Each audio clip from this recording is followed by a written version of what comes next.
Once upon a time in the heart of the jungle lived a big, fierce lion.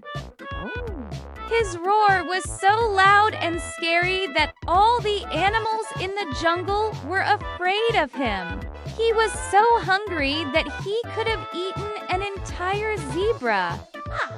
But he chose to only eat a small part of it and left the rest for the hyenas. The hyenas were very happy about this arrangement because they got to eat the zebra's share.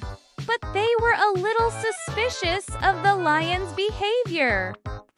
They would run and hide whenever they heard him coming. One day, the lion went out in search of food.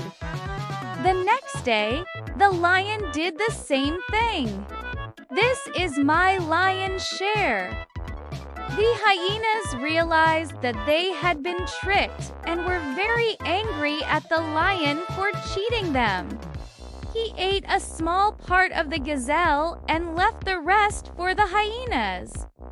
And so the lion had to find new hunting grounds, where the hyenas could unfollow him to make sure that he got his lion's share.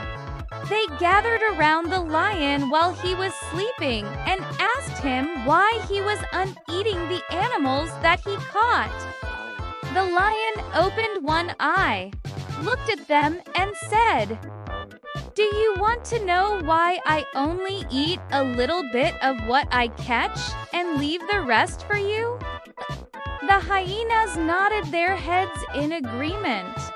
This continued for many days.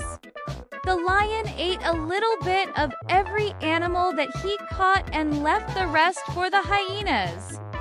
One day, the hyenas couldn't hold their curiosity any longer.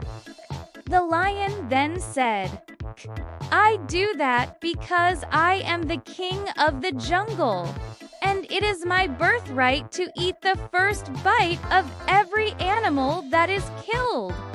From that day on, the hyenas made sure that when the lion went to sleep, they took his share of the food that he had left for them.